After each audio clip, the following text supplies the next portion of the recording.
to the Lose Your Mind podcast, where today we are going to be talking about confidence and courage. If you've been with us so far, we're sharing our own experiences of mindfulness and how we weave that into our lives to help us with everyday challenge.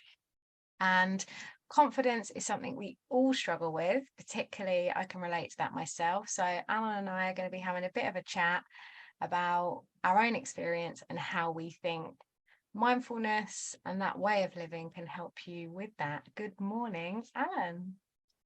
Good morning, Kelly. How are you? I'm great today, actually. Thank you. I had a good start to the day, so I'm smiling and ready and looking forward to this chat. Are you feeling confident and courageous? I'm on the higher scale of that today. Yes, I would say so. How about you? Okay. Yeah, I am actually. I am. Thank you. And looking forward to this chat as ever with you. Good. So confidence. Have you ever struggled with confidence yourself? Oh, all the time. And I don't think it's something that ever goes away. I think it's like one of those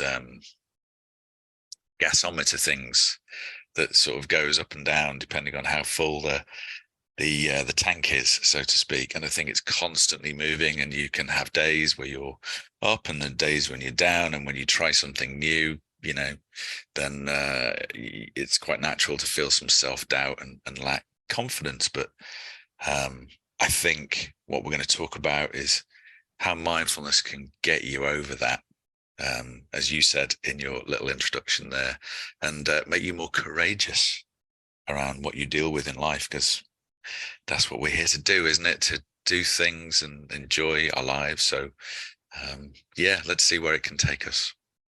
Okay, well, I think that more often than not in life, we're always reaching for things, aren't we? We're always reaching for the next thing or the next goal, or we want to get to that place. So we can see what we want inside, but it's often confidence and, and having the courage to do to get over whatever hurdle it is, isn't it, that prevents you from getting there. So I think we've obviously gone through the mindful attitudes, but that constant striving to achieve something can put a lot of pressure. And for me, I've noticed that I lacked a lot of confidence. I was quite self-critical.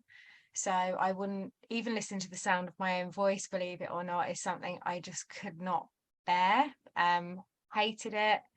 Now obviously I do listen to myself without that judgment, and I'm more confident in who I am and what I have to say and what I have to do, and all of that has come through. I think if you've got the passion inside for something, I think the confidence is sat beneath the things that prevent us from getting there. And mindfulness for me and meditation and those points of silence are what has uncovered the confidence. So it's not that we're not confident, we are confident underneath, aren't we? We've got it all there, but it's just accessing that. And I think so many people, I was listening to something the other day, so many people are scared to be lonely, yet solitude is a completely different thing. Do you know what I mean? So when you think about that solitude versus loneliness, I was writing about it the other day, and we need those moments in solitude to access the things that we need to become more confident and courageous. But when you're in a state of panic, anxiety, depression, whatever the thing is, those moments of solitude become loneliness instead. And people fear that. I don't know if that's making sense what I'm saying, but Yeah, I feel like, please no, carry I on. I think you're saying that people confuse solitude and loneliness, because you can be alone without feeling lonely, and equally you can be amongst others and feel lonely if you're not Yeah. getting what you want from those particular interactions or relationships. Are you saying, just to take you back on something that you just said, that you've lacked a lot of confidence, you didn't like the sound of your own voice? I'm sure our listeners would disagree wholeheartedly with you on that.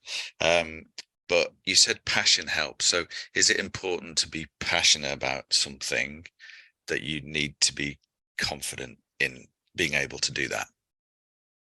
Well, I think so, yes, because I think the more authentic you are, you have that excited yet nervous energy before you're going to do whatever the thing is. So I would say, for me, I would feel like it'd be wasted energy to put my confidence into doing something I didn't enjoy or didn't believe in, because to get it off the ground would take a long time. Whereas when you really believe in something and, you know, it really means a lot to you, that's where you access that confidence, I feel, because the passion becomes bigger than the problem, you know?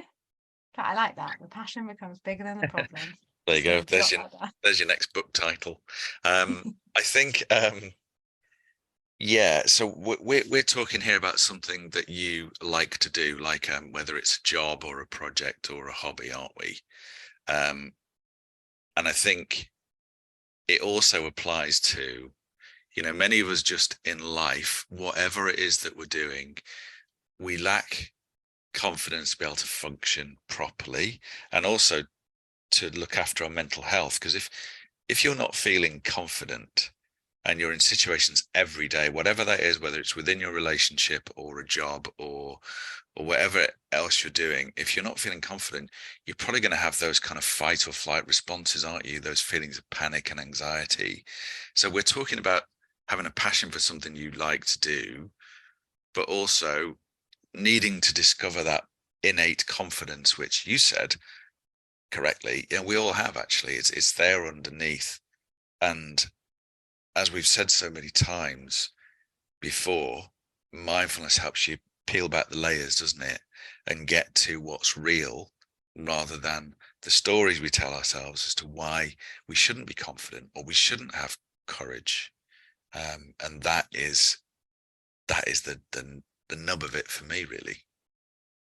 Exactly that. And we can't take away from the fact that not all of us are going to breeze through life having all these passions to make this confidence, you know, come to the surface. You'll have people that are in situations, for example, I do an after school club, mindfulness and meditation after school club. And there's a little girl there, lovely little girl, but she suffers a lot with anxiety. So we were making glitter jars, which I'm sure you're familiar with, you know, like the whole snow globe Very thing. much so. And we were talking about it, but to gain the confidence, you have to face the fears, don't you? You have to lean in, as we've discussed before, to these things that become problems. So we're making the glitter jars, and I gave everybody the option to choose up to 5 different glitters to represent different emotions. So we go around and talk about the emotions.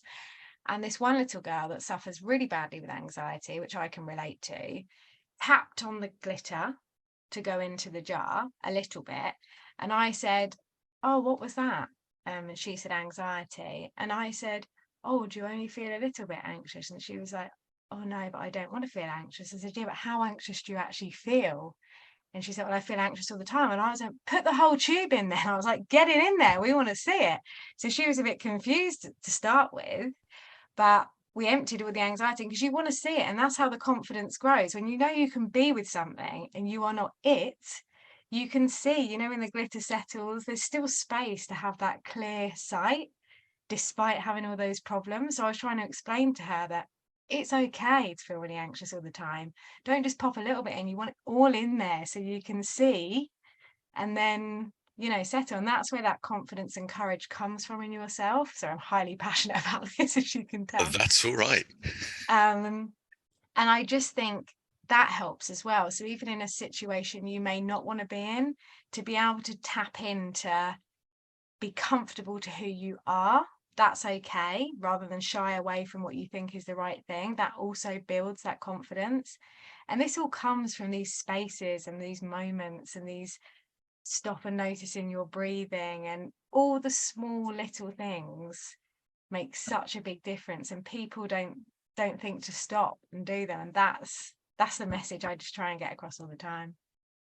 Yeah. So they allow the anxiety to take over them and it becomes their reality. But also, I, I think what you're saying is, with the glitter jar, you're saying, let's see it all then. Let's just get it all out there, everything on the table or in the jar, so to speak. And until you see it, then you can't really release it. Otherwise, Exactly. it just hides away. I like that. Um, And so therefore that is the first step, isn't it, to achieving confidence and courage? Because until you see the barriers in your way, then you can't move past them. And Yes. and it's easier than you think to, because all that glitter that's in that jar for that little girl, a lot of it isn't real, is it? No. It seems real, but it's not actually real. So the more she practices mindfulness to get a bit more reality, with your guidance and help, she's going to see that amount of glitter in that jar kind of start to dissipate and recede, and therefore she'll gain more confidence.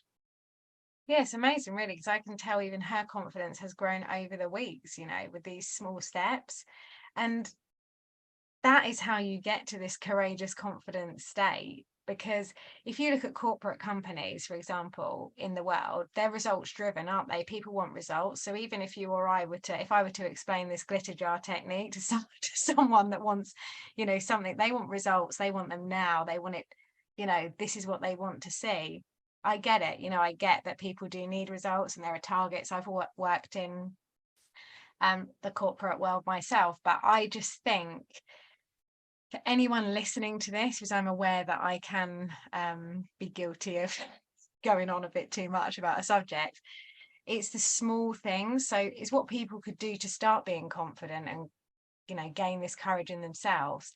I would say is to explore, firstly, what they're passionate about, what things have true meaning, and also what their blockers are. So what things block them from doing that? Are they fearful in certain situations? And how do they access the spaces? Well, you can do it anywhere. You can take 2 minutes out of your day, absolutely anywhere, any point. We spend at minimum of an hour on our phones each day. No one has a problem in picking up their phone, do they? Me, yeah, I'm guilty of that. But I do also find time to have these, quiet, special moments Yeah. where I get insights, I build up that confidence, and there we go. Yeah. So you're putting the brakes on the anxiety, and that allows the brain to um, make insights, as you said, create connections, which then gives you that confidence, doesn't it? I like what you said about the passion being bigger than the problem, because it made me think in whatever technique you want to use and just say, well, my desire to get over this is bigger than the blocker or the barrier in the way. And then Yeah. it is a mindset thing, which is what a lot of this actually is. That, the things that hold us back in confidence, it's just a succession of stories that we tell ourselves, and a succession of beliefs that we hold that we can't do something. And actually, the vast majority of the time we can, if only we believe in it. There's so many stories, aren't there, of people who've got over adversity and done something, and there's ways of doing it. I think what we're saying is that, again, peeling back the layers, find it, as you said, finding something you're passionate about, finding some little corner, some little nugget of passion within you, um, will help you get there. Yeah, I agree. And I think as well that is what happens if we don't take these steps to do this. These small steps that I'm saying are, well, we are saying are very important.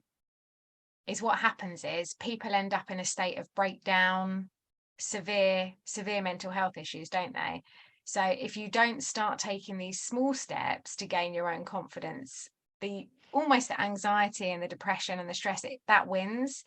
My own anxiety reached an absolute peak, and then I noticed it was present in my youngest daughter, and when I could see she was struggling, it was like the strength and the drive, that passion. I was like, right, that's got to stop now. And then I had to turn it around, because when that passion becomes bigger than the problem, which is what happened there, thinking back on it, I just couldn't let that affect and snowball, into our lives. So yeah, and really you don't want it to get to that point, do you? We don't want people listening to have to get to that point where they're in a real state of like fight, flight, fear, that horrible panic. We want to provide these, ideas and tips and things that can really make a difference and just enable people should be able to be confident, in who they are, that look in the mirror and value what they see and be really grateful for who they are and what they bring to the world. That's really important, small things that unfortunately we're not taught often, are we? So I just feel that the confidence comes from, just believing in who you are, connecting with those passions, and eventually all the other stuff just fades away, I think. All the stuff that looks like the problem, is it really? I agree, and I think that if because we're wired to be negative as a survival mechanism, so we're going to pick up on our bad points, and that's going to damage our confidence, all that negative self-talk. So the more you can strip that away, the more you'll allow yourself, your true self, to shine through. Is that right? Is that a fair thing to say? Of course. I think it is. And I hope that people are listening, because as well, some people find it very difficult to go with, formulas and, there's a lot of stuff in the mind that's, mind blowing, isn't it? That you can start to tap into and understand. And I've started taking an interest. I know you're quite into that yourself, but for some people to try and understand that level of things to make a difference, it's not that easy. So these small things can really help. And mindfulness and meditation, there's a whole range of ways you can do it. And I just think that if anybody listening to this today can do one thing, I would just say take a couple of minutes away from your phone, connect with your breathing, just see what comes up and write it down. Think, why am I not confident? See where the barriers are, and what am I really passionate about? And write those down too. Try and connect more with those, and then you'll naturally veer more away from the other barriers that are there. That's what I would say. Any lasting thoughts before we say I bye-bye? I can't top that. That is great advice. So meditate on what your confidence levels are, if you like, and don't try and force it. Just go with your experience. How do you genuinely feel about something? Be honest with yourself. Be authentic with yourself, and you'll identify it and you'll overcome it. Exactly that. Love it. All right. Well, we hope you've enjoyed listening to this Lose Your Mind podcast, talking about confidence and courage. And we'll be back with another episode very shortly on another topic in life that we hope to attack using mindfulness. I look forward to that. Me too. Take care, everybody. Bye bye.